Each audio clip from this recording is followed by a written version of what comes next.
right back, Charlie's definitely.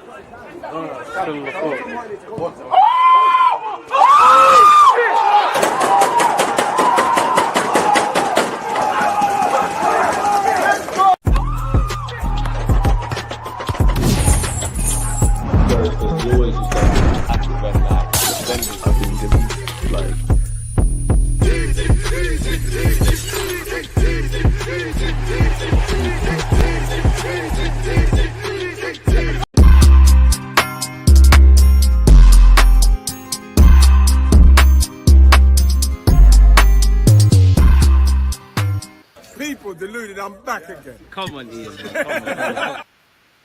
As the big man Ian Wright just said there, people deluded, I'm back again. By now, you all know I do this show with Jess, aka She Knows Arsenal. Link is in the bio, or better yet, the title. Make sure you're following. How you doing, Jess, man? We got a lot to discuss, man, from directors to Wanyeri potential call-ups to Thierry Henry stuff to fire sales to sporting directors. We got a lot to cover in this hour, man. How you doing, though, first of all? I'm good. Today it started off a lot better than yesterday. You know, you have those days where like one bad thing happens after another. That happened to me yesterday. This morning, though, I woke up to some good news, so I'm happy. So see, yeah. Life is swings and roundabouts, man. You woke up to good news, you got over the BS, and you're here now, man. And I hope you're back making content, people. You lot need to get on there, man. She keeps going, she keeps showing consistency and then comes off the boil, man. She wants consistency. I know. You want consistency from Arsenal, but you're not doing it. Yeah, this is true. But I am back on the boil. I did a watch along for, unfortunately, Liverpool's win against PSG. That was a lot of fun. And then I started my new YouTube channel yesterday, and I have a video on there. It's Jessica Black TV. Pass a link. Huh? Pass a link. Send the link. Send the link. Okay, I'll send a link to you guys. Why'd you make another one? It's just different types of content. It's something that I've been thinking about doing for a long time. And I said at the beginning of 2025, I wasn't going to I was just going to start stuff that I wanted to do and not wait. And yeah, it's just like a little project for me talking about, you know, football and culture and music and fashion. And if you guys have been all the stuff you do on TikTok, basically. Yeah, the stuff I do on TikTok and Instagram, but longer form. So yeah, if you guys want to follow that, I'll send the link over. But yeah, that's kind of where I'm at in life, you know. Oh, we await the link. For me, it's just business as usual. It's just YouTube. I want to start with Thierry Henry. Like Thierry Henry versus Arteta. You 100% know what I'm referring to. What do you make of like Thierry Henry's comments around Mikel Arteta and the social media fans? It seems like there's a pylon. I always say, for me, you've got to separate the message from the messenger. Isolated to what he's allegedly said, I personally feel a lot of us Arsenal fans hold them comments. And it's just the fact that it's Henry. I think there's a cult around Mikel Arteta. But what have you made of the whole alleged back and forth? Or attempted back and forth? Personally, I just think like, what did he say that was incorrect? I don't think that people actually like were saying that. I think what it was is nobody was really challenging what he said. They were just challenging the fact that he spoke. And I think that that's the problem, is that as a fan base, we become really soft. And when we're doing well, we're happy to take praise and we're constantly begging for praise. But when we're not doing well, which right now, regardless of what runs we're on, regardless of the 7-1 against PSV and breaking those records, we are not in the space that we want to be in, you know, so we have to take, you know, the rough with the smooth. And so sometimes, especially, we're harder on the people that we love than other people. And I feel like that's just what Thierry is on. Thierry is a legend of this club. He's bigger than pretty much anybody. You know, we have the streets literally because of him. We have a little bit of notoriety still. A lot of it has to do with him. So I think there's a level of like disrespect, I think, in a certain way. I mean, you don't have to kiss his ass or anything, but he didn't say anything wrong. He's in a studio. They're going to ask him about Arsenal because he's an Arsenal legend. And if you think he's going to sit around and make the same excuses that you guys have been making about where we are right now, that's not going to happen, because one thing about Thierry is all he cares about is winning. He's and speak his mind. Use a little bit of his mentality in this team right now. So I don't think he did anything wrong. I just think we're soft. We're soft. Like, what's the problem? He didn't say anything wrong. You know, and this whole like, but if Emery was there, he wouldn't be. He wasn't. He was still trying to coach when Emery was when Emery was in charge, he was coaching. I think he might have been there for Belgium or, doing stuff in MLS. I'm not sure, but he wasn't in the studio. So if Emery was our coach right now, they would be asking him. I think you're bang on the money. So honestly, I don't get it. I just think that people want to hear positivity, even when there's not that much to be positive about. And right now, staring down the barrel of 0 trophies in 5 years, he doesn't need to blow smoke. We're not even playing good football. The 7-1 was surprising, not just because we scored so many goals, but we looked like a good side. And that was the last time I felt that way was when we played against Sporting, where I was like, we actually played good attacking football. So I think a hit dog will holler. And I think when somebody hits right on the money, sometimes you feel it. And I think some people are just really sensitive to the truth. Like, he didn't say anything wrong. I mean, what do you think? Do you think that he was speaking out of turn? Honestly, Jess, I've spoken on it on a previous stream. You said exactly how I feel. I don't want to say it's a generational thing because I'm 29, but I think a bit like what Inner Circle and Boy is saying, I think Arsenal fans, mainly the social media ones, they're very soft. I feel kind of what you alluded to.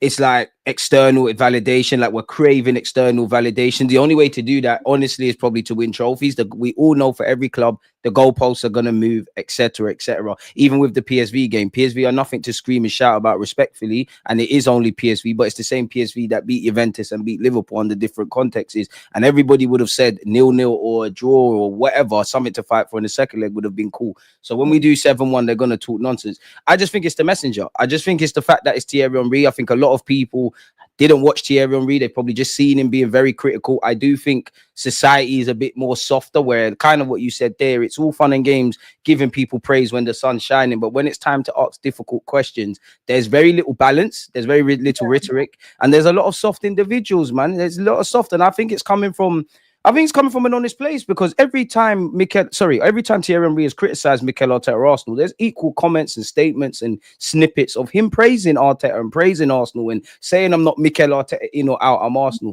But I do have to ask you though, do you think it's a place of jealousy? Because we all know the Daniel Ek, I believe his name is, the bid for when they were doing the Spotify thing didn't work. He did once say he wants to be Arsenal manager.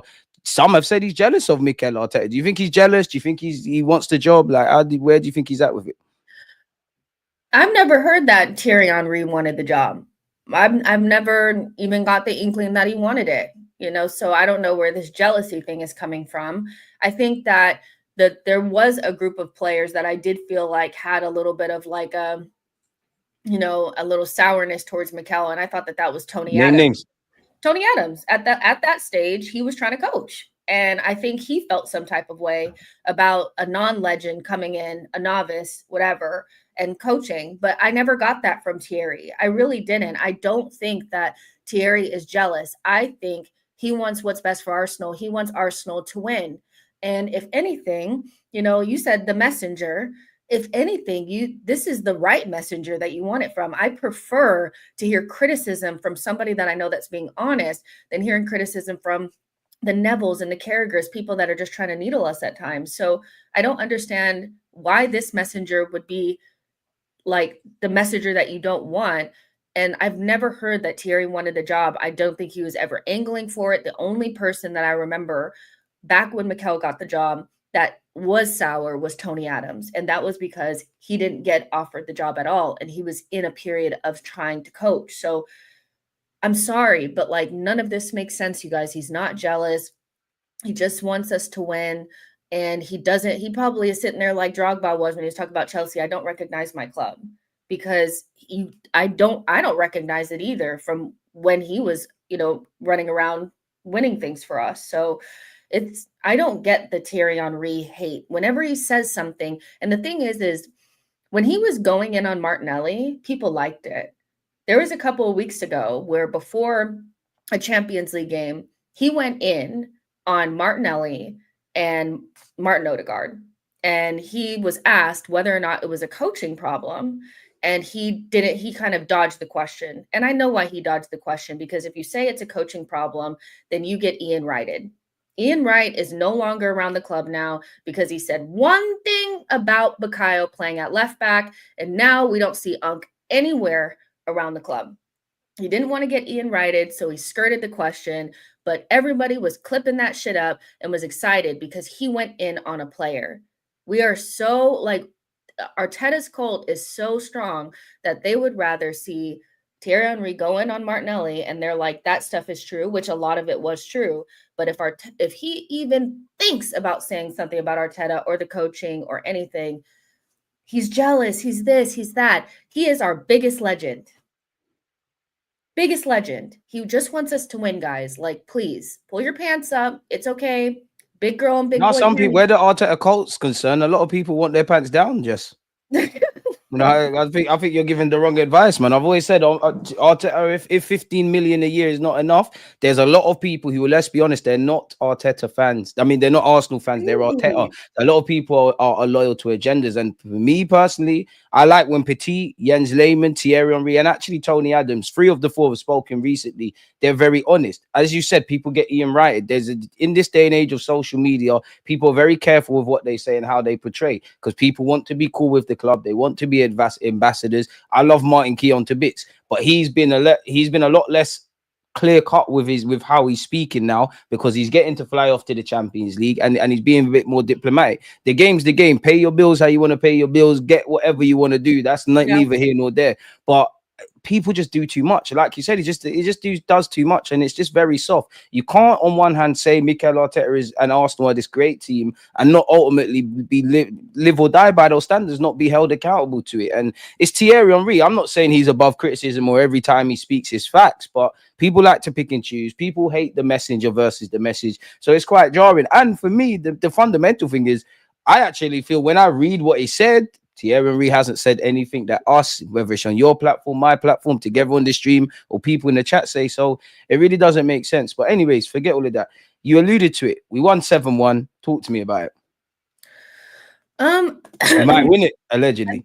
I think that there's like several factors. As I was like watching the game, I think you see why other teams do not open up against us, because even with a front line of who's a great player, great young player, Ethan and Marino as a makeshift striker, and Trossard, will eat you up if you open up. So I think that's, PSV, people were saying they came in with the wrong tactics, but in the Champions League, most teams have employed that tactic except for Inter and Atalanta. Most of teams have backed themselves to go toe-to-toe, and it hasn't worked out for them. So I think there's that aspect of things. And then there's, so we can play good football.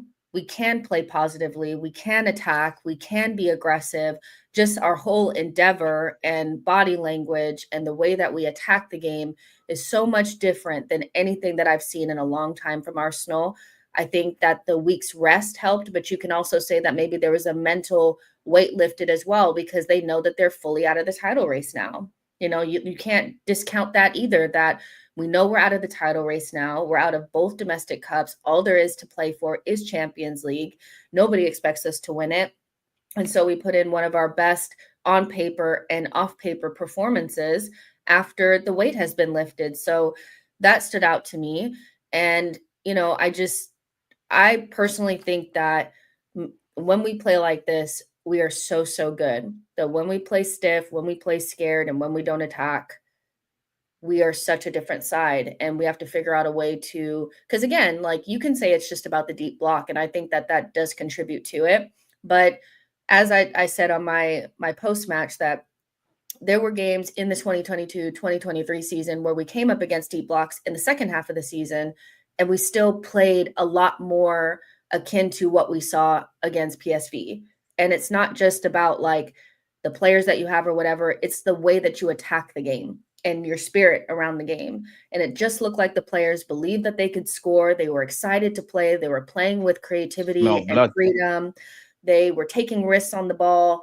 And when you took risk and it didn't come off, it wasn't like the end of the world. We just got back into our position, won the ball back in, in PSV, they had chances, but we just knew we would score more. Exactly. And so I think that this game in particular showed us a very clear vision of what this team is. This team is very good, but when the pressure is off, they're like the best team in the world. And even without our main players, which, to be honest, if I'm being super, super real, I think the only thing that we're really missing is Saka. I know that Kai adds something, but No, in we're missing reality, all of them. I can't lie to you, Jess. We're missing all of I them. don't think we're missing Martinelli as much as people are saying we're missing Martinelli. On the bench, we are. Like, our players look spent, isolated to the PSV Not game. in the starting 11. Not in the starting Yeah, no, 11. in the squad. Like, Martinelli ain't No, got a leg to stand on. in Eve the Trossard as squad. well. Like, we need another left winger. I think that if you had Saka in this team, you would see a huge uptick. I don't think the uptick. I'd slap Wanyeri on the left, Saka on the right. Yeah. Odegaard, it is what it is in the 10. But when you're missing that key player, and then people are saying, well, we're missing our whole front line, so that means that the football makes sense. It doesn't. It No, never that's did. a cop-out. It didn't make sense. So, yeah, the main person that you're missing is Saka, but Wanyeri is doing a good job. And if we actually try to attack and play good football, we can, with or without key players. So, yeah, it's just if we turn around and don't play well against Manchester United, then it's like you'll look back on this performance and say, so what is it? You know, and so I think this was a really it wasn't eye-opening really, but it was more like there's some layers there that I think you can unpick beyond just us being really good in that game.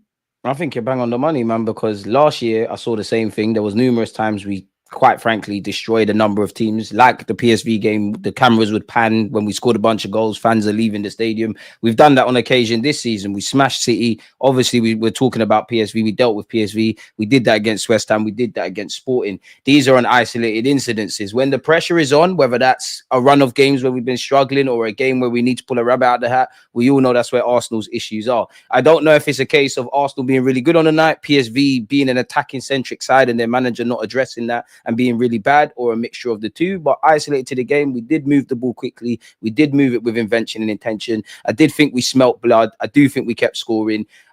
For you then, obviously, these guys haven't been scoring. They've all bagged. We'll get on to Sterling, but all the other attackers, everyone scored, you know, especially Martin Odegaard as well. Do you think this is a spring in their step? Like, do you think they'll get some confidence and they'll take it into United and what's left of the season? I would hope so. I would love for them to. There's just such a Dr. Jekyll and Mr. Hyde about this. Touch and go settings. Yeah, we beat Manchester City 5-1 and then turned around and played shit in the next game, you know? So I don't want to take too much from it. And I do see people in the comments saying PSV are just a bad side. But what I've said multiple times is that we've made some really poor sides that were in bad moments, missing players. And on paper, we should have been playing really well against them. We've made them look good. Numerous times this season. Have been horrendous this season with or without Potter. Leicester and Southampton we struggled against early in the season. Where are they in the table? Yeah, Leicester would get whooped in the Champions League, and they are a much better, PSV are a much better side than Leicester, but we made Leicester hard work. So I think this, I get why people want to put the brakes on, but you can only play what's in front of you. And because we struggle mostly because of us, not because of the opposition, in my opinion. I think if we do what we need to do, most times we do cripple ourselves. But when we play like shit, anyone can beat us. Anyone can beat us. So PSV on another day, if we played like we did against Wolves, if we played, how we played against Nottingham Forest, if we played like we played against West Ham, we would have lost that game regardless of all the problems that they're having, their shitty goalkeeper and whatever. So let's be real. This team can lose to anyone. Damn. They can lose to anyone. Surely though, yeah, with the way teams set up in the Champions League, as you said, with the exception of Atalanta and Inter we have a fantastic defensive record. Ours isn't bad in that as well. Doesn't that give you more confidence? Because teams they less factor their game plan around us and more focus on what they're going to do. Obviously, that's going to change the further you go in the tournament. But doesn't that make you believe a bit more we could win the Champions League or go further than where we're at? Or we're going to go. We won 7-1. Don't it give you some confidence? No, because the other side of the bracket, the side of the bracket that we're on is pretty much, this is the end of the road. We're not getting past Real Madrid or Atletico. Why not? Or Atletico. I think just the they bleed just like us. The confidence. I think both of those teams in different ways have so much more know-how in these types of competitions than we do. And I do think in these competitions that matters. I think knowing how to get to the next round, how to grind it out is where we really suffer. And so, and these are, if you've been watching Atletico play this season, as much as they're like a stout defensive side, they're a really good attacking side right now as See what well. Julian Alvarez is doing. Yeah, Tremendous. so it's not like they're just gonna be like, we're going for 0-0s. Like, they could really hurt us. So I think idealistically, for the spectacle, playing against Real Madrid would be a much better outing, a much better, like, because you get to play against the best of the best, and they'll be more open than Atletico.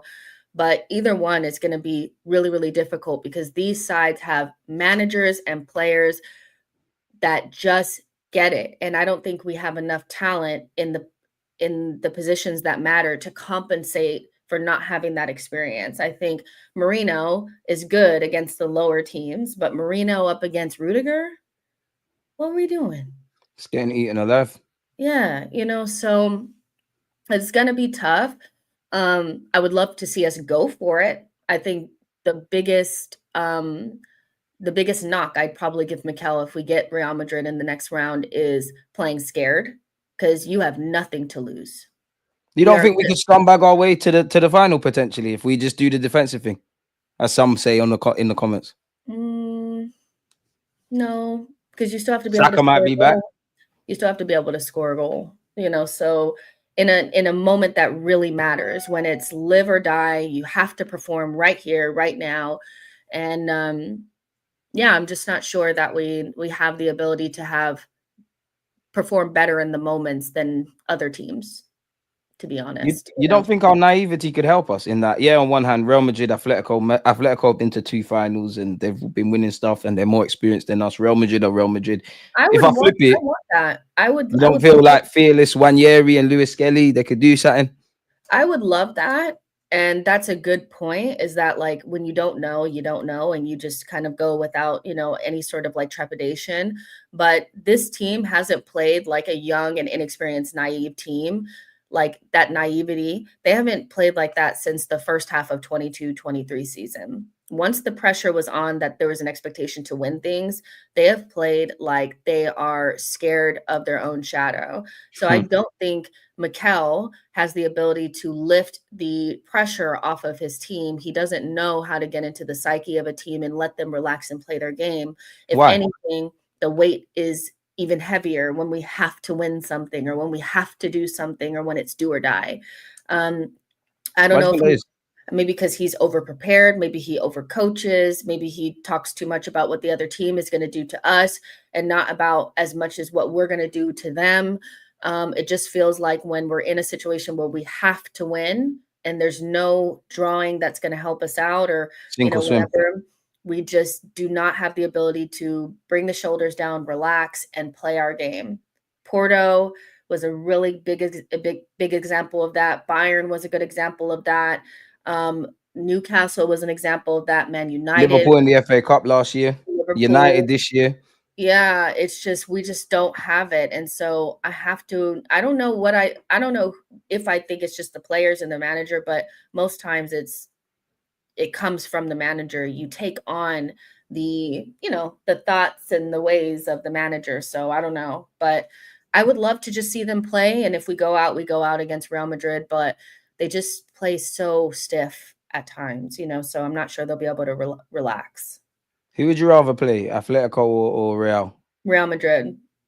I'd rather play Real Madrid. Yeah.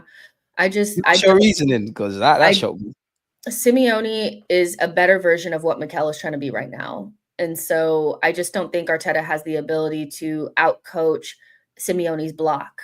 And if Simeone does do the mid to low block, which I think they would do, because people are like, oh, that's just being defensive, but that's being smart against us. I just don't think, I think Simeone, yeah, they'd look at it and say they struggle against every mid to low block, so we're going to do that and hit them on the counter, or hit them on a set piece or something like that. They have the abilities to do those types of things. So I think that would be more difficult for us to handle. With Real Madrid, they ain't sitting in against us. They're not going to respect us. They're going to be laughing, So I think that would give us a better chance to do our game and maybe capitalize on a mistake or whatever. I don't know. And it's just a better spectacle. I think Simeone versus Mikel is a much less exciting fixture Horrible than game of football, man. Ancelotti versus Between both Arteta. managers, it's horrible. Yeah, so I think from a spectacle standpoint and from a game standpoint in terms of tactical setup, I still think we go out no matter what, but I think Real Madrid gives us a little bit more of an opportunity to play the type of football that would get us through versus because we're not like Simeone and Atletico where we can stink it out enough to get by. We always make that one mistake. We always concede that one goal. Even if we are defensively solid, we make that one mistake. I don't think we're not going to be able to outdo the doer. That's his game. We're not going to be able to outdo him. I'm sorry. We're not. And they have world-class attackers. And they got the likes of Diaz and Valverde's a quality player in his own right. But everybody, when they think of Real Madrid, immediately it's Jude Bellingham, Rodrigo, Vinicius, Camavinga, list goes on. But they also have Diaz. They've got many players that step up. And Real Madrid is like going into the Lions. Then they're mentality monsters. I don't think Carlo Ancelotti gets enough praise for the little tweaks he makes, whether it's like a 4-4-2 or a pressing front three. They don't press amazingly, but they press well enough. As you said, they're a lot more street smart. They're mentality monsters as well. You're kind of damned if you do, damned if you don't.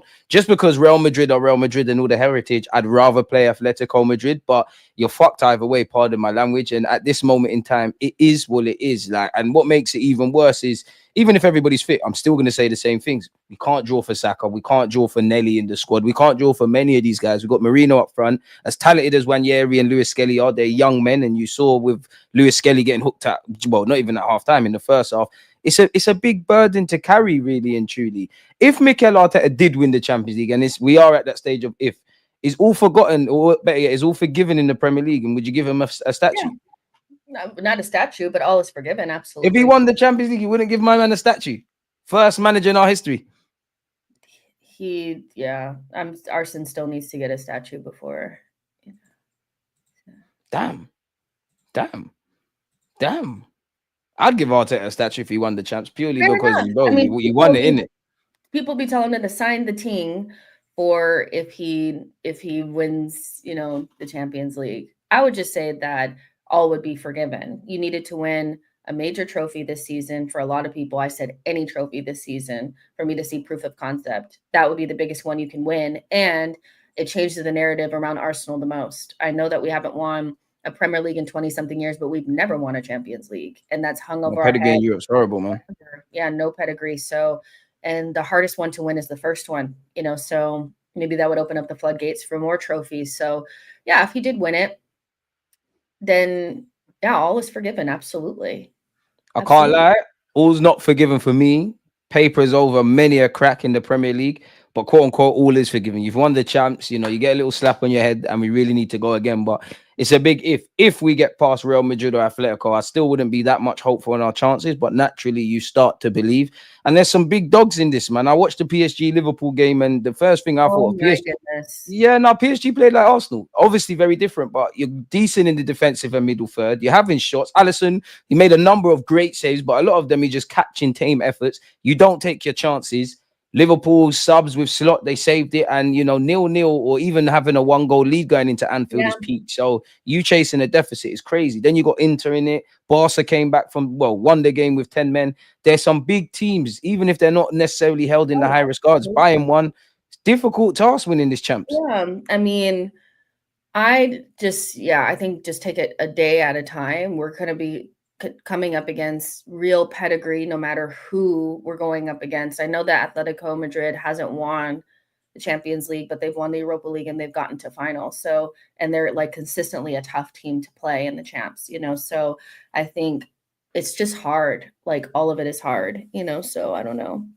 I'm just taking it a day at a time, because we could get Real Madrid, get by them, and then I still wouldn't be comfortable that we would beat anyone else, because Saka could be back by then. The international break's coming. Who knows? We might, maybe. Yeah. So, but I think ultimately we have a much better chance of playing our most dangerous style of football, which is when we're trying to attack, when we're playing our game and we're playing confident against teams that open up. So I prefer to play against Real Madrid, PSG, Barcelona than at Inter and Atletico. Those are All the the types. names you said there, I'm saying PSG. If they were to go through that, I'm the most confident out of all PSG of are them. the PSG. lowest out of the three. I They're think definitely Luis the Enrique and lowest. Arteta, they're from the same kind of school of thought. Their mythology's Yeah. a bit samey, similar. But I just think even with the way our attack is set up, I still feel like we could potentially get past them. We just need to we cannot go up against a mid to low block. That is what I'm saying. We will not get by. I watched us against Inter. We were shocking in terms of like the amount of ball that we had. All it took was for them to get a dodgy pen on the other side, and it was over. I don't want same to can be see said that. for Atalanta as well, to be fair. Yeah, Atalanta was scary, Inter was scary, and we know what we're not good at. So even if they have better attackers, which obviously Real Madrid do, and Barcelona, you can say that they do as well. We have a To be better. honest, the vast majority of the teams still in the competition do, Yeah. you know, really, all the bigger teams. But look at how, even with as bad as our attack is, if it's open, we're so much better. We're so much better. Sorry. Like, I don't want to play against Atletico. I'm sorry. If it's 0-0 at the Bernabeu after extra time, do you think we can beat them on pens? Right up. Courtois in goal and all that. Oh my gosh. I would not want to watch it. I wouldn't be able to. Odegaard back home. Oh no. Oh no. No. I wouldn't be able to watch it. And no. Well, it's techie. Let's get into some individual performers. Yeah, let's start with the easiest one. Obviously, it was an everybody eats game. You know, a lot of players. You know, from Calafiori, everybody did well, really, and obviously the goal scorers. What a finish it was from Calafiori. I want to talk about Sterling, though. I know people. We all know where Why we're do at you with want to Sterling, talk about him? because it's mad. Like it's obviously you weren't on the pitch that long, but you can't get past your man. Your touch is off. You're not getting into the box, and amongst everything, you look physically done. Like you looked hubby. The best thing I can say about Raheem Sterling is not a permanent guy here, huh? He looked what? Hubby? He looks hubby, man. Like he looks like he's put under pounds, man. Like he's getting mum's cooking too much. He's looking fat. He's probably got man boobs now. He's gone outside. Not man boobs. Yeah, no, like what are you making of Sterling? I mean, I'm not making anything of Sterling. I said for a couple months He's running in Marmite. as long as he doesn't kick it in the back of our own net, I pretty much have gotten what I expected to get from him. I just don't. It's just a really poor loan. It's shocking. And I think when you're looking at short-term loans or somebody to add something, the most important thing is that they hit the ground running. And to bring in somebody that clearly is bereft of any sort of confidence is also on the wrong side of the fitness scale. It's so difficult because you're not going to give them the amount of minutes it would take to get that confidence and that fitness up. So every time you see him, it's like, oh my gosh, what is this? So it's Sterling coming in on a loan in hindsight, because it was already poor, but it's a sackable offense. It's so bad. He adds absolutely nothing. He's a body. So yeah, and honestly, I was like, fun's over. As soon as he came on, I was like, fun's over. Obviously we do end up scoring after that, but there are many players that I would prefer to come on and play in those forward positions ahead of him. But there's not really many on the bench. Who? I mean, I would play Tierney at left wing before I play Sterling. I would. I just obviously when Thierry is above him now too. He's been above him. Many a level above him. Yeah, so it's just the amount of people that I would say like, oh, you could probably do a better job than him in that position. It's his level is so low, and it's hard to watch too because on a human level, we know that he's going through something, probably coming into the realization that he is not coming back as one of the top players. It's done. And he's in that in-between zone, and that's not a nice place to be. And so where I do feel sorry for him, and it's really hard to watch, especially because he's a really top player that's, done a lot in the league. From an Arsenal perspective, it's sackable. It's so bad. It's so bad. It's over for him, man. What are you saying about Odegaard? Because the critics say he only turned up when we slapped in a couple of goals, but at the end of the day, 2 goals, 1 assist, did quite well. Need him to get confidence. He actually said this season ain't been good enough for me. What do you make of Odegaard's performance? Do you think this is a marker? Like, do you think he's going to go on a bit of form now? Like, where are you at with that? Yeah, I think that I don't think the first half was like his best half, but I still think that it was markedly better than what we had seen in some other games. I just think that Arsenal fans have a really difficult time watching somebody try things and it doesn't come off. They expect absolutely everything to come off, and if it's not going to, don't do it. But that's just the reality. When you're a creative player, 9 times out of 10, whatever you're doing is not going to come off. And so some of the passes that he was making for Ethan didn't quite, they weren't perfect. But then in the second half, some of the stuff started coming off more. And yes, we scored a couple of goals and that made it easier. But I just, if everything has to come off or you don't want to see somebody try it, we won't try anything. And so I have no problem with a creative player trying to force the issue, trying to get our players into better positions, because it wasn't like he was passing sideways and backwards. He was trying to hit people between the seams and trying to get Wanyeri loose and stuff like that. It just wasn't quite perfect.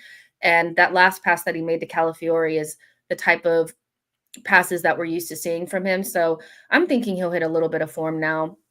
I think he'll get better from here, but I know that he's enemy number 1 right now. There's no Kai to hit on. There's no Martinelli to hit on. So he's the main guy. But when you score 2 goals and put in assists the way that you did, and then the first half performance was very much so orchestrating the plays and getting things going and stuff, I don't really understand like what the hate is. But I looked on Twitter for because I deleted the app and I was watching the game because it's just, from a personal perspective, I think Twitter is like such a, everyone keeps saying that, I feel like everyone, and I'm sure someone in the comments can back me up, almost everyone that I've got on my streams this week have said that. I think you said it, Kenny Ken said it, someone else, Defo said it. Everyone keeps saying they're deleting Twitter. But yeah, I've been saying for a while I'm going to delete it, and I finally did, and I'm glad I did.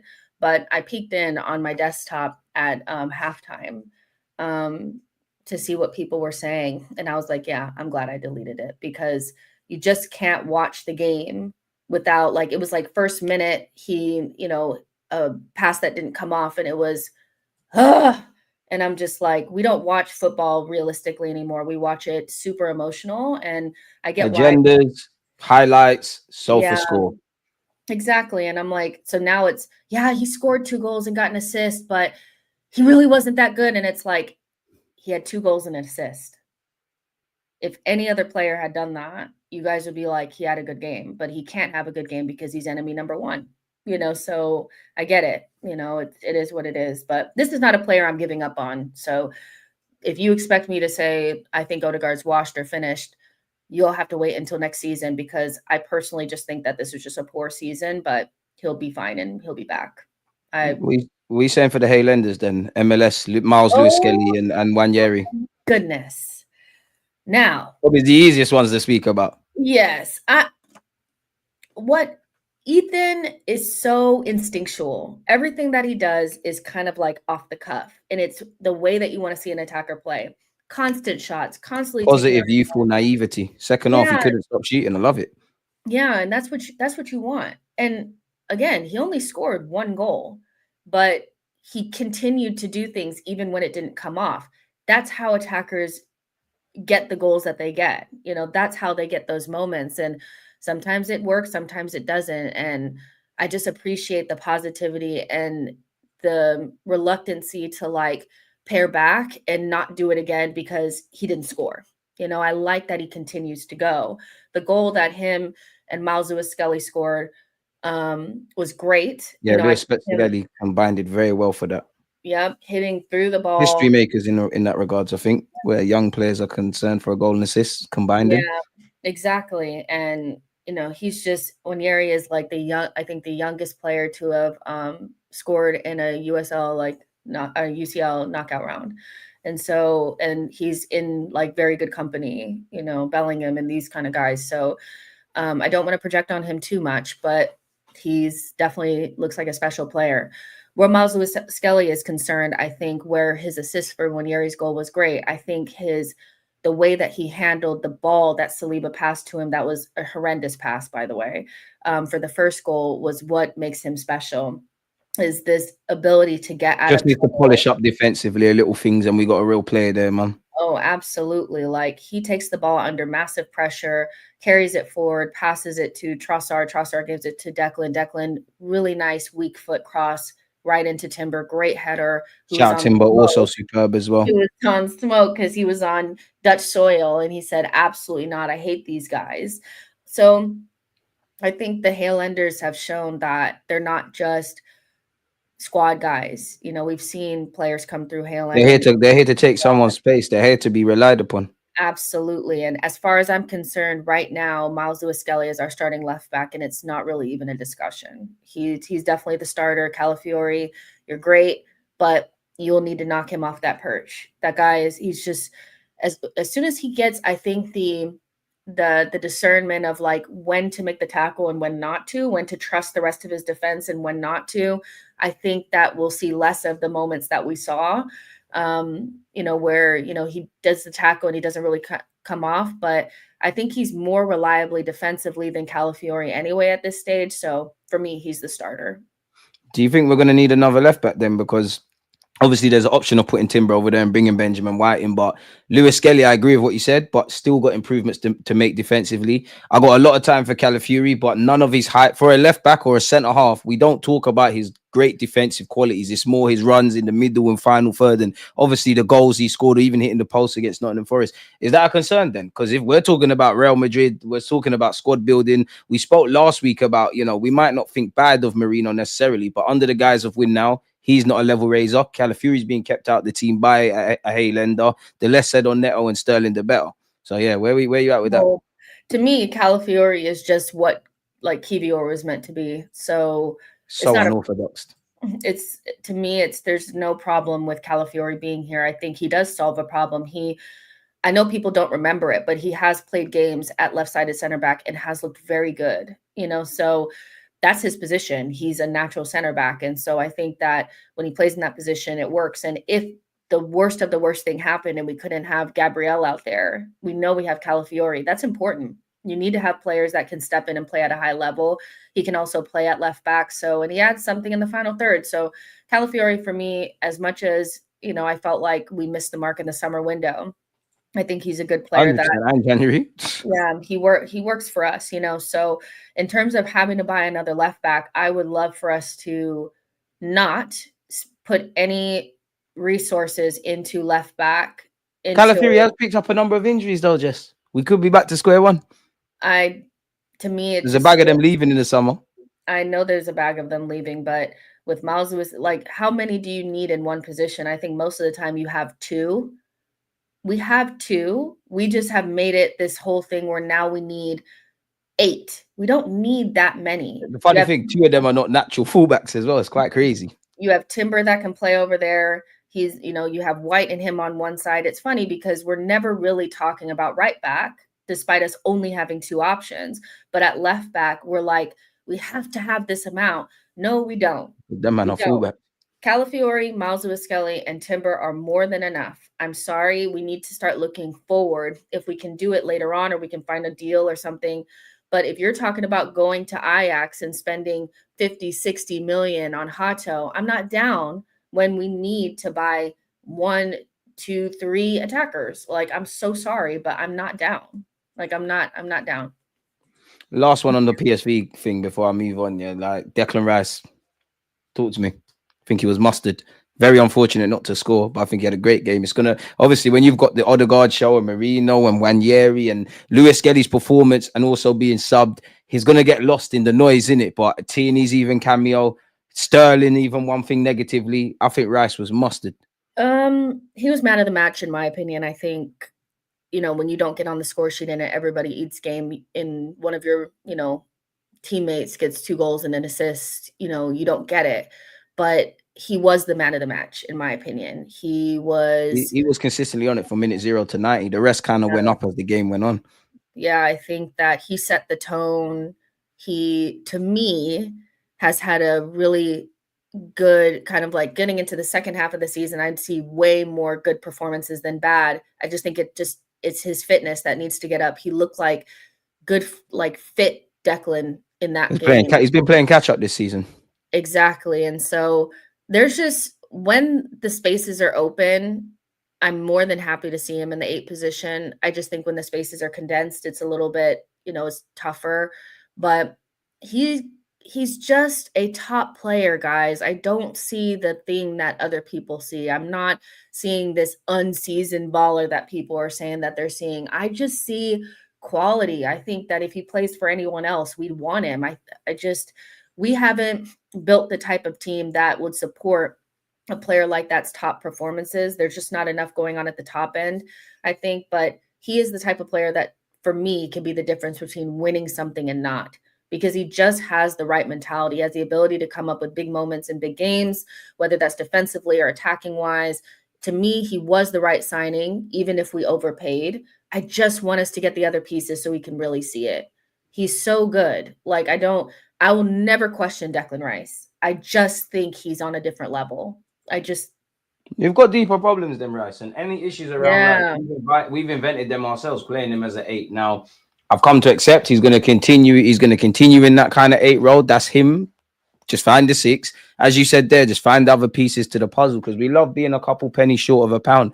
I think at this point it's well known what Arsenal fans need. I want to ask you. I can't remember if I asked you this last stream. Yeah. You could say the summer transfer window made fans check out. You could say January. You could say in between. You could actually maybe even say the West Ham game. When did you check out of potentially winning a Premier League this season, if you have at any point? The summer window. Same. And then when I watched this in preseason, I just think, I think early on, Liverpool fans would probably say that they felt like they would be in the title race or they could win it. Early days when they first started seeing the way that they were playing, and you could just see the energy around a team. It's very soft factory, but I never felt like for 1 second when I was watching us from preseason and through probably all the way through Bournemouth that there was a chance that we would win the league. I just didn't. The energy was not right. Where the energy felt so much different in 22-23, where we just looked like a title winning side from the very beginning. And then the next season, we only really looked like it the second half of the season.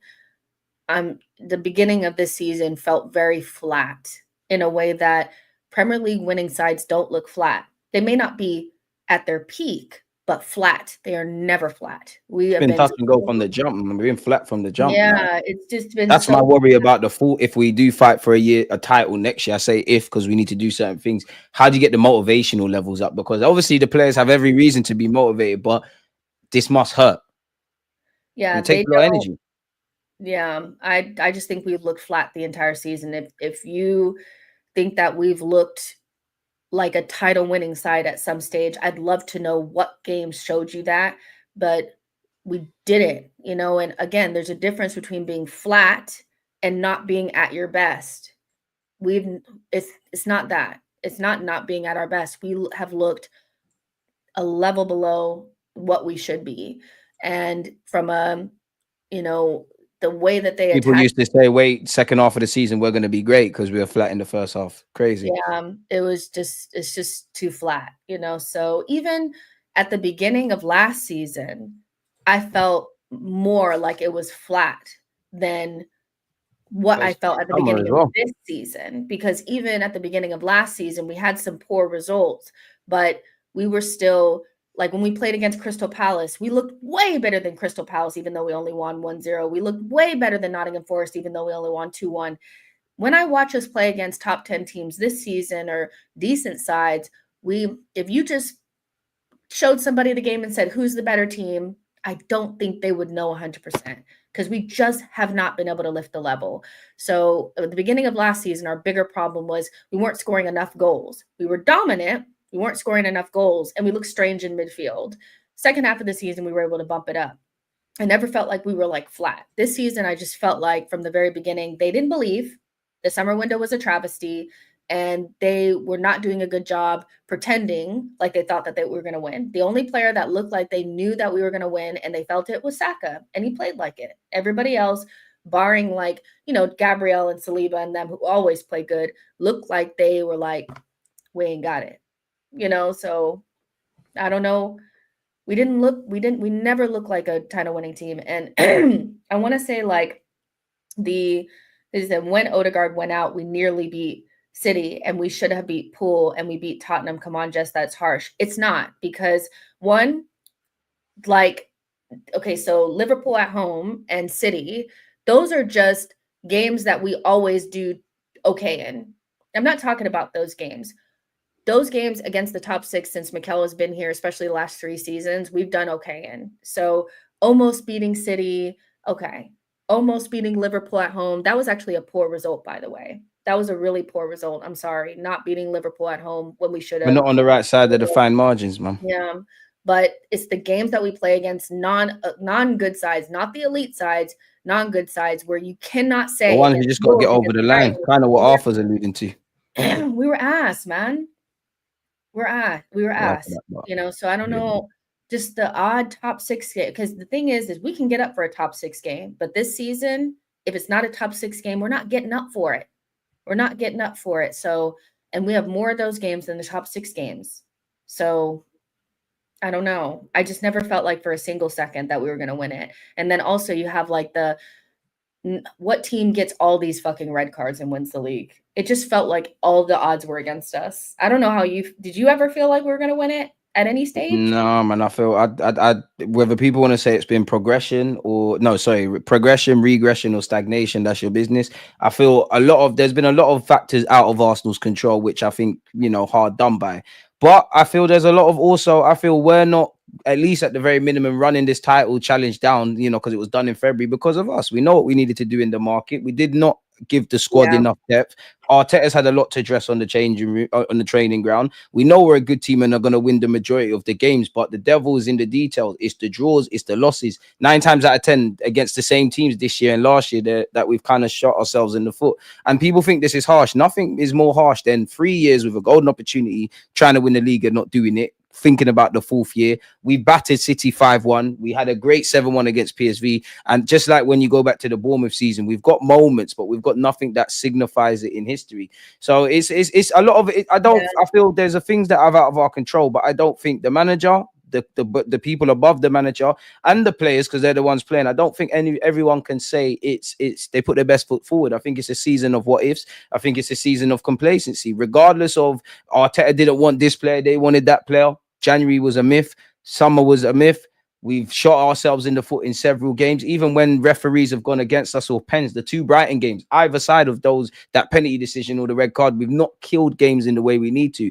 And then again, you have to be harsh if you want to win in the Prem. We weren't amazing against West Ham. We conceded in the 44th minute.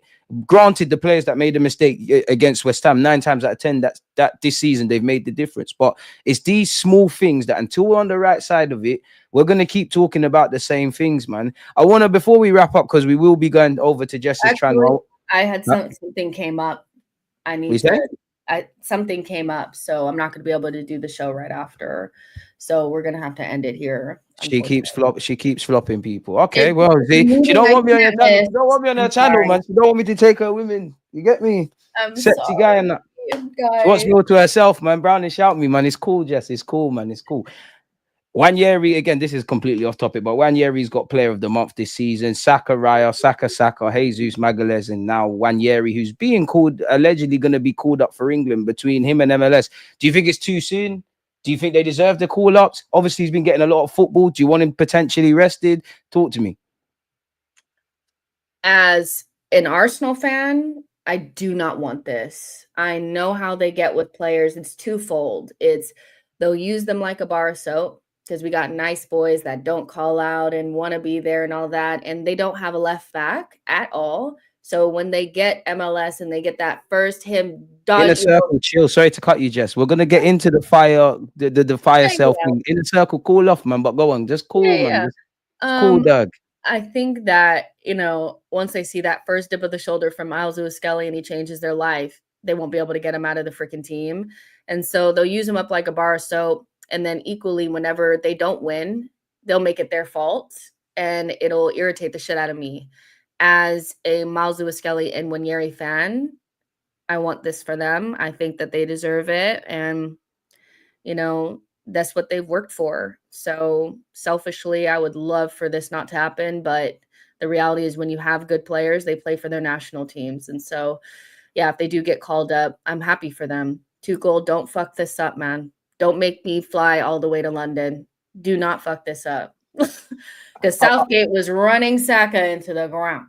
I can't blame him. I'd have done the same with Saka, admittedly, because on a selfish point of view, like, as much as you need rest and all of that, international manager, at the end of the day, it's my job. I got World Cup qualifiers. I don't have like Mikel Arteta and club managers. They can see week in, week out whether Ethan's ready for the first team, whether he's able to start, how he's reacted from his first start. You can go to the games, but you don't know them as a person. So it's a chance to get up close and personal. A bit like what you said, Jess.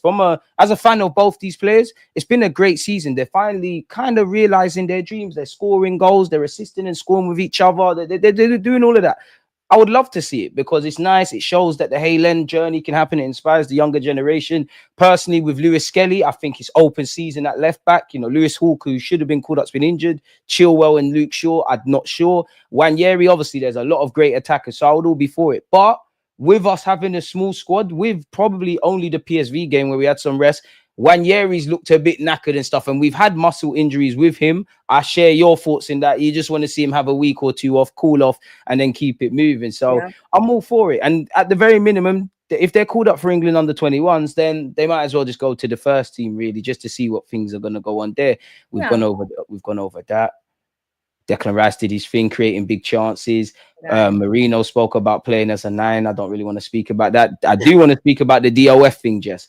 Arsenal are working to bring the process, in brackets, signing a DOF to a conclusion as swiftly as possible, but it's hard for them, let alone us, to put a precise timeline on it, because before there are multiple factors, moving parts and circumstances like fixtures which have an impact. They've been narrowing down the options, and as has been widely reported, Andrea Berta is among them, but there are other candidates and a final decision has yet to be made, with conversations and due diligence ongoing. Arsenal's priority will be to make the right appointment for them rather than a quick one.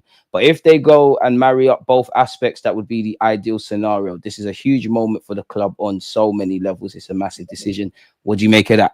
Let us have all your thoughts. It is a massive decision, and it's the only thing that's going to change from now until next season. Going into a window that kind of needs to change our lives. This is massive. I'd said that the first time when Edu left, and somebody was like, no, it's not a big deal. It's not the big of it. Yes, it is.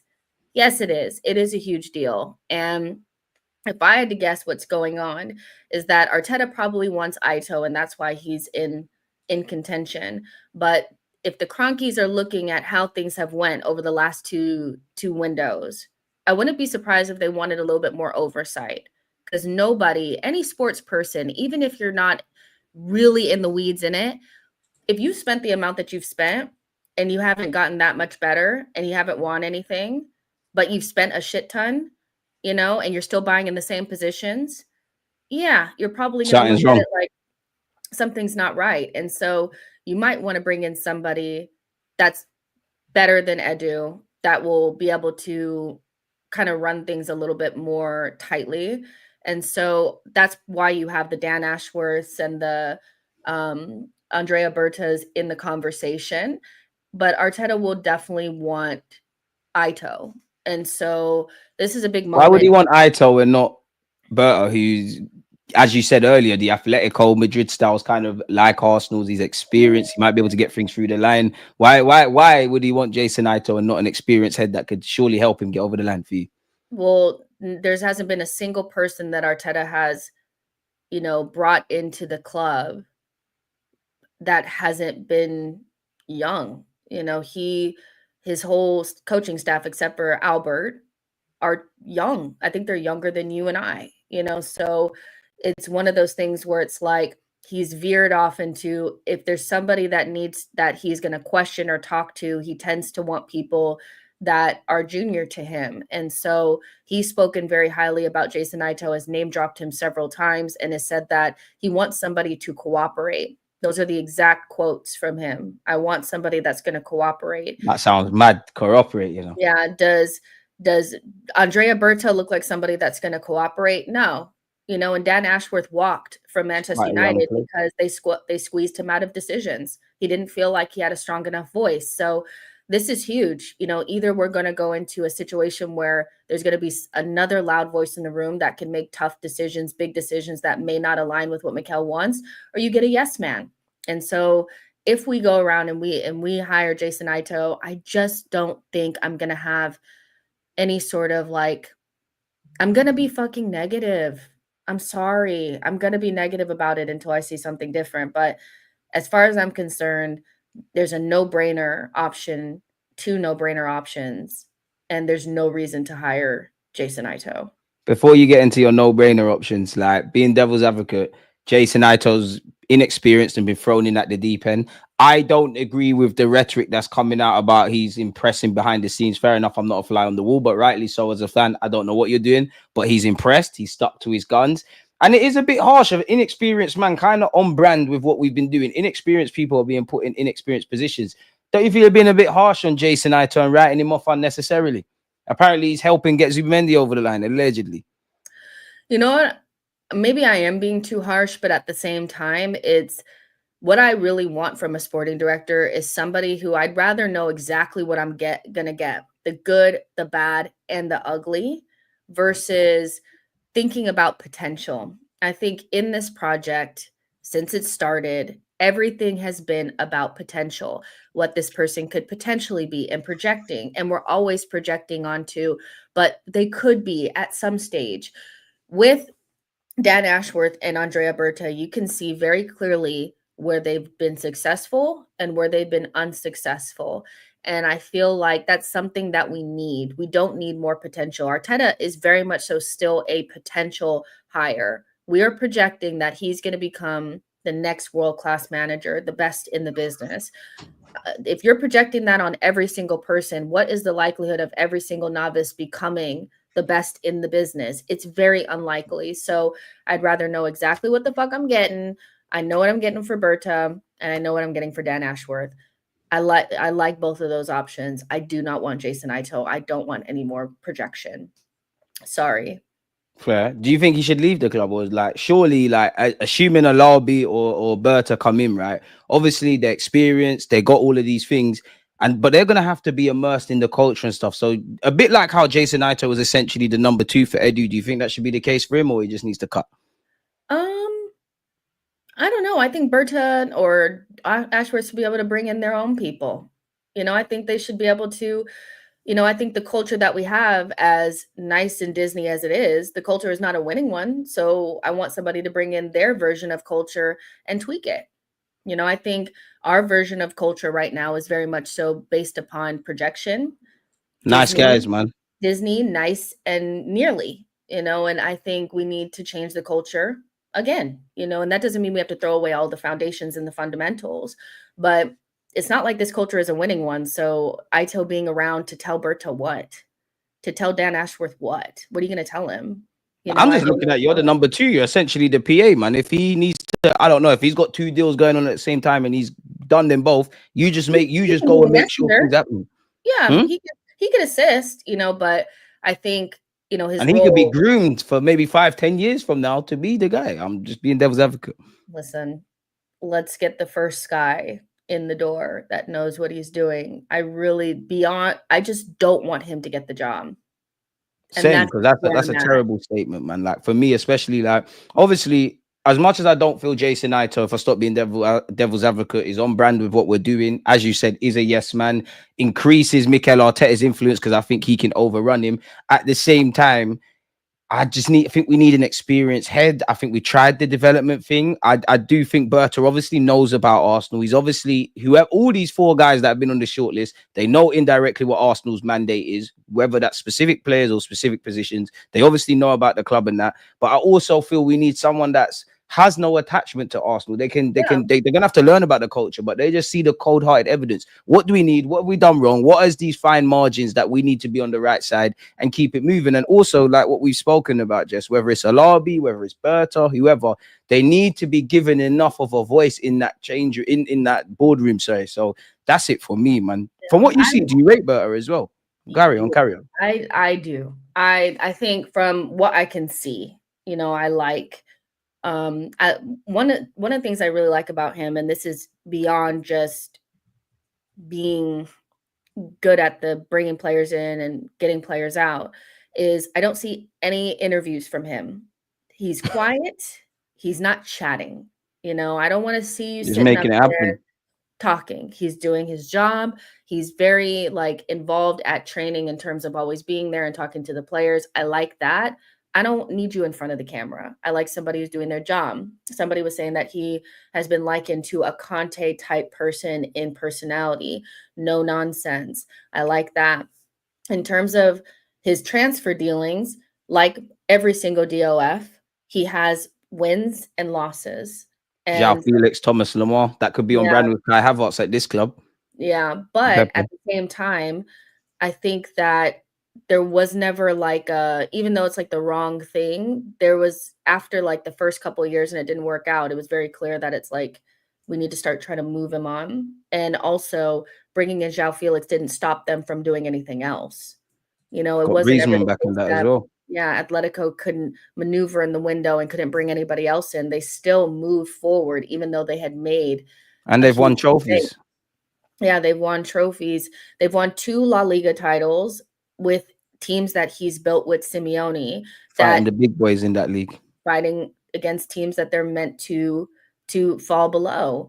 And so for me, honestly, I want somebody that's been a part of a winning culture. I want somebody that's no nonsense and it's kind of can bring a winning culture to a culture that is kind of nice right now. And one thing that he knows how to do is bring in a striker. He has a good success rate, in my opinion, of bringing in strikers.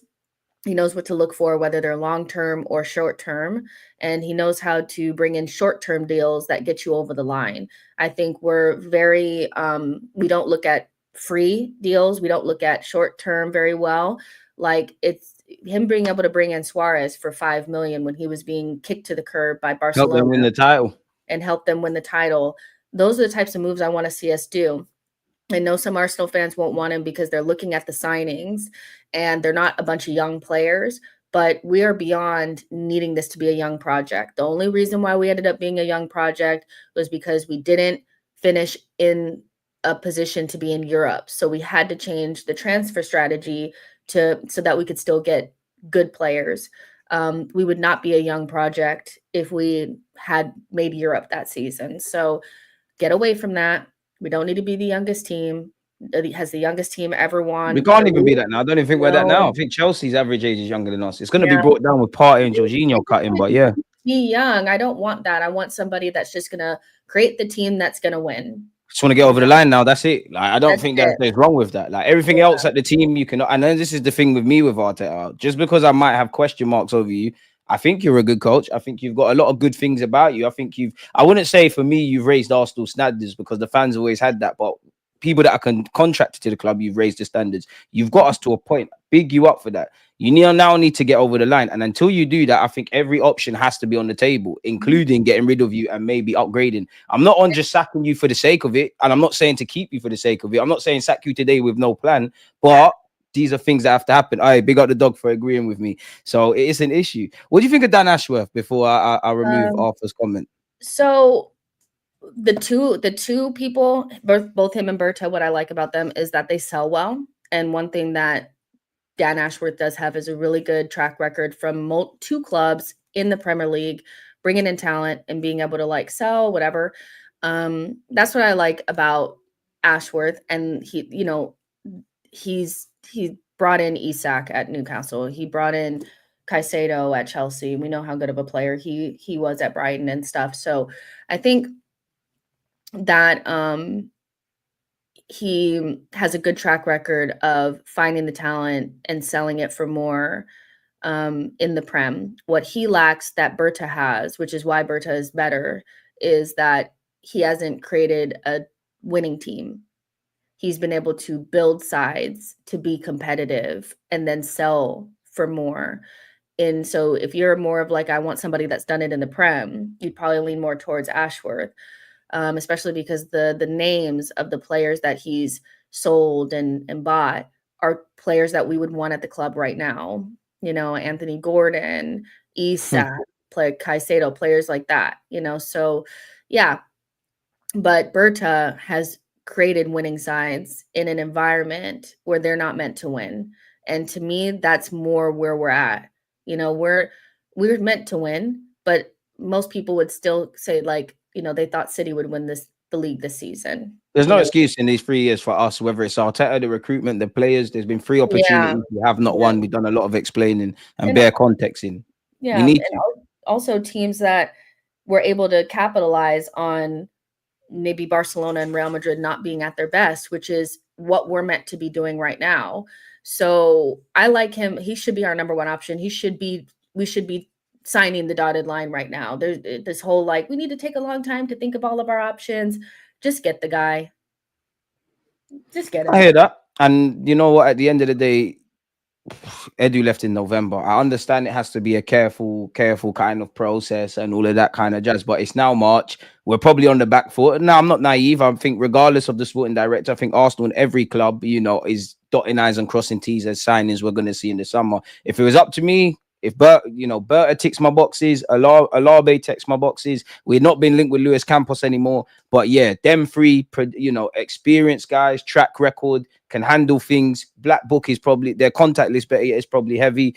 You know, Jason Ito, you can be a little lackey in the club, but decision making, forget about that. Do you think the club have set themselves up for failure in a sense of everybody? Well, if some people still got optimism, striker, winger, sort out contracts, and really salvage our aspirations of winning the title. Do you think they've set themselves up for no margin for error in the sense that they have to deliver? Because if they don't, it could surely turn very ugly quickly into next season.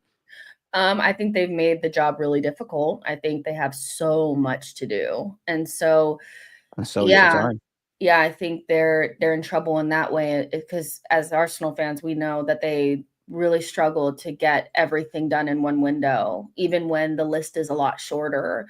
So I think they have set themselves up, but there are at least there's like 2 or 3 signings that you could make this summer that would just make all of the difference, even if you don't get absolutely everything. Because, you know, there's priorities and then there's like the biggest list. You know, why is Yancy Ben Ayoun on my screen? Apparently, he's held talks with Arsenal about becoming the club's sporting director, but no offer has been made. He has said, I'd be interested in the sporting director role in England, but I'm also a pro licensed coach. Let's see what comes up. I'd prefer Rosicky over him. If we start getting into this kind of realm, then you might as well just say that Arsenal's not serious. I'm not on this at all. But would you have him? Not too much on the floor. She's very. What is this? Vanilla bean. She like some bookie videos. What's going on? I don't know why I would do that. Okay, so yeah, no, of course not. If I don't want Rosicky, I definitely don't want Yassi Ben Ayoun. Why not though? What if he's the one to change things for us? Because, well, first of all, where is he even at? I don't know, man. But where was Arteta at? He was essentially, he never had no track record, and he's got us to this point. Maybe Yossi Benayoun and Rosicky could, knowing what Arsenal's like, maybe they could be the guys.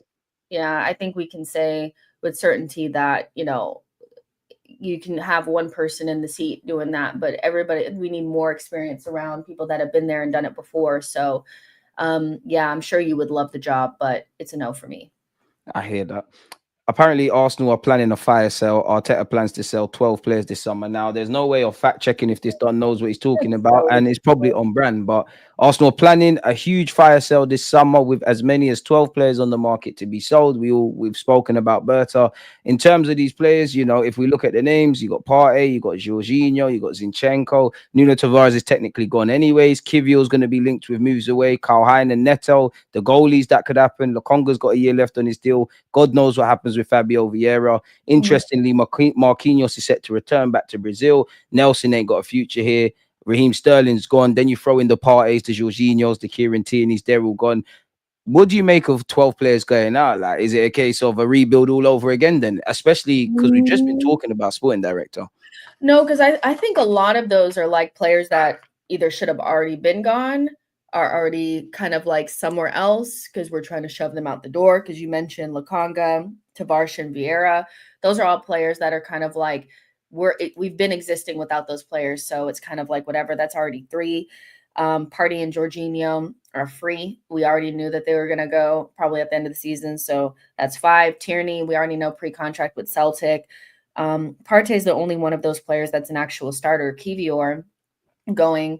That's your guy, you know. But go on. he doesn't even make game day squads. You know, Nelson is already on loan somewhere else. So And a lot injured. of those, I think I named like 7 players already right there. I think the 12 is a little bit like clickbaity, but 100%. yeah, I think it's very highly unlikely we'll get rid of that amount of players, but 7 or 8 leaving, I can see that because a lot of them are already 1 foot out the door. You just need to push them, you know, so it is what it is. Now, this is interesting because they already mentioned Trossard's already linked with a move away as well. I'm just going to throw that out there for you as well. yeah, they were Year already left on his deal. mentioning that in order for us to get the players that we want, we might potentially need to sell a crown jewel, and Martinelli is being counted as this player.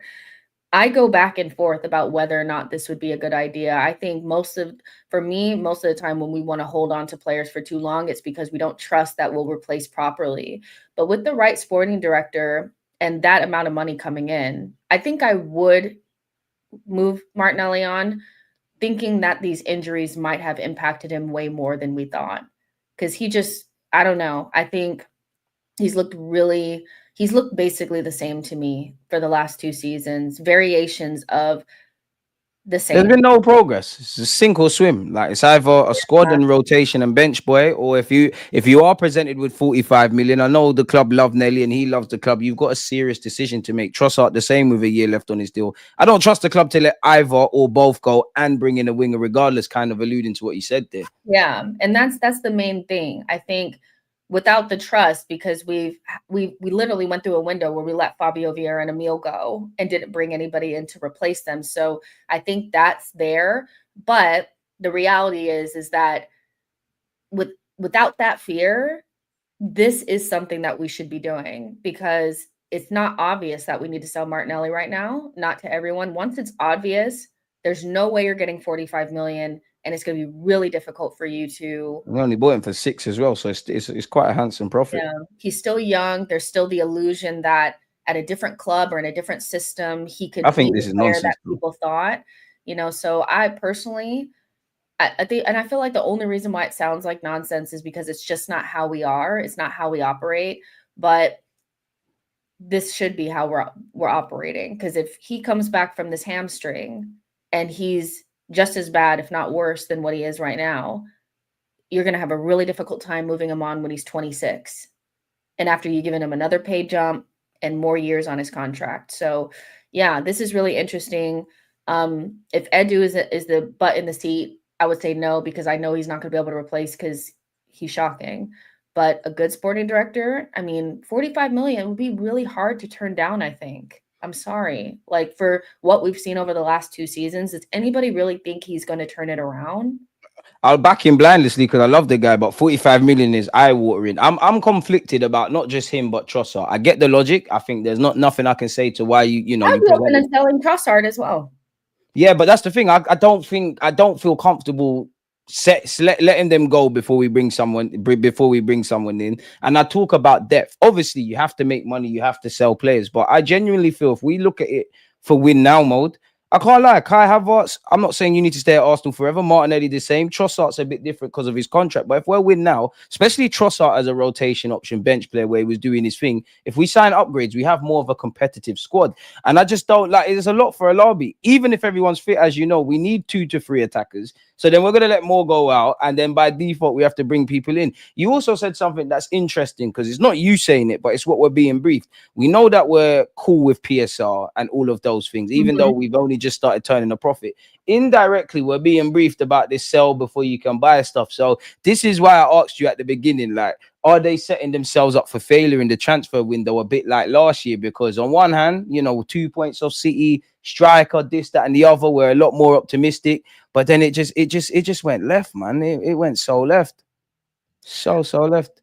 Yeah, for sure. It has definitely gone left. I agree. Yeah. It's been wild. What Like else really we got? has been. Kimmich said he's not keen on joining Yeah. Arsenal. Me and you knew that was nonsense. What do you make of this? The price Newcastle want for Isaac that seems to circulate around the industry, courtesy of David Ornstein, is around 150 mil. Are you sanctioning that if we somehow found 150 mil, regardless of how it impacts anything else? Are you doing that? If I'm not thinking about how it impacts anything else, yes. but it will. So the answer is no. I ain't gonna lie, I hear you.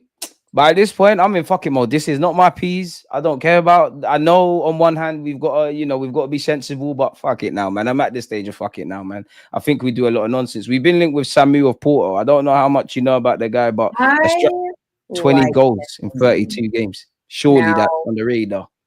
okay, so hear me out. I know that we don't want a young striker. I know that people don't want a young striker, but I want a bully up front. He is a bully. He is a real goal scorer. I like him so much. I would Is he really take 20? him. I Or would is it take a party him thing? and do a part thingy like with Fabio. Sell Fabio back to them. We get him and we go with him and winger and whatever. If you can't Is get that Atletico as well? if you can't get a seasoned striker, obviously you want to try to get the season one first, but the only season one that we're really looking at is Isak, and we know we're not going to get him. Gyökeres is just not a player that Arsenal are interested in, guys. So keep putting him in the chat all you want, but we are, it's not that. It's going to be Isak or a young striker. I really like the Amaronian or whatever his name is. He's going to be the future of Spain. With Nico Williams and Lamine Yamal. He has all the tools to be a top striker. The transition threat, the ball striking. He's just a fucking bagsman. Like, he just gets it. And so where maybe Sesko is not sexy enough, I don't know what you guys are looking for. This guy is really good, and he's not from Benfica, because I know it's like Benfica is like, Porto, yeah, so I like him. I like. So then what? Like, if you like him, yeah, because I know you're a big fan of Sesko. Obviously, Isaac would be the dream. David Orsi could say 100, 120, 150. We're not getting Isaac. Forget that. I want to be proven wrong. I know you're a big fan of Sesko, and you just spoke of the praises of this Samu guy. Which one would you go for? You have to get one. Which one you grabbing? So personally, I would take Samu, because I think he'll cost less, and the prices that they're talking about for Sesko now is getting a little because I think that there's an opportunity to 70 to 60, 70, 80 million euros for Sesko. You'd imagine my man's the same. With the right sporting director, I feel Healthy on him as well. Maybe we could get 30, or not 30. I mean, maybe 2 or 3 attackers instead of just one. So I don't know. I can't lie. We ain't getting free, Jesse. You know this. Havertz is still here. We need 3. We'll probably need 3. But yeah. When you say that, what do you mean? 2 strikers, a winger, or a 10 winger and a striker? Like, where are you at with it? Or do you not care as long as it's that?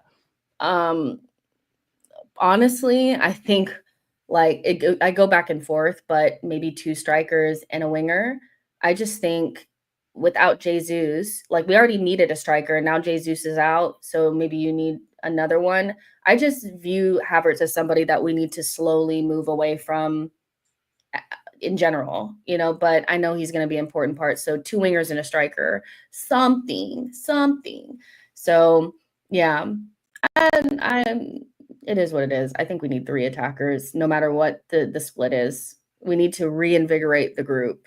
Move on Martinelli. If you need to, move on Trossard. Make some unpopular decisions, man. Yeah, make some unpopular decisions. I'd like to see just a fresh, new group of attackers with Saka and Nwaneri to move forward, because those are the only 2 people I'm really convinced on. Everyone else, it's like, I don't know, so it is what it is. But I like Samu. I know, Forget the Lautaro Martinez thing, man, but go on, Jess. A sporting director is really important, because they'll be able to see if this person will be able to work with our system and our league and all that kind of stuff. And Arsenal fans, like Arsenal, are afraid to take risks because risks haven't worked out, but that doesn't mean taking risks is always a bad thing. It just doesn't work out for us because we never have the right butt in the seat, and now we don't take any risks at all. But you guys have to remember, if we don't get Isak, the options are not Gyökeres. We're not going for Gyökeres. They do not want him. It's been reported multiple times. So you are going to be looking at the younger guys, and that's the Seskos and, the Samu guys. So I don't know. And Hugo Ekitike, where do you throw him into the mix then out of all 3 of them? He's good too. I would say that he's less of the traditional number 9 that I probably would I know. want. Carry on, but of the three, like just when you finish, of the three, which one would you want out of all the three we've discussed? But go on, you're making a good point. So tough. I think because I've been maybe on Sesko a little bit longer, I have to stick with that. But I like the link to Samuel a lot. I just feel like he comes to the Premier League and fucking bullies it. And I think we need a bully up front. I think we need a bully. I want that though. Arteta needs to want something that he hasn't had before, because what he's had hasn't worked. Or forced to like that, like, so you know, Arteta, you've been a bit spoiled now. You forgot what tuna tastes like when you're getting caviar. But I get the Ekatike thing because people are likening him to Isak and they're obsessed with Isak. So I get it. But I'm looking for more of like a traditional number 9 bagsman, somebody like that. But definitely getting these project guys. Well, they're not even projects, but quote unquote. I think we are getting a young striker. Like they got scope to go there, but it's not like Isak evident quality, or you know, Gyökeres significantly more experienced, or Tony or Osimhen or whatever have you. What would be cool is if we got in the new sporting director and the links changed. I would love to see somebody's influence be made. Be nice to talk about some new names. And to talk about some new names. Exactly. So yeah, but I just have a feeling that we're going to end up with a younger striker. And so I'm wrapping my head around that. As long as we get a really good winger and a striker that fits those categories, I'm kind of would be okay with it. I just know that it probably won't be exactly what we wanted, which was getting somebody like an Isak, but the sun set on that a long time ago. So it is what it is.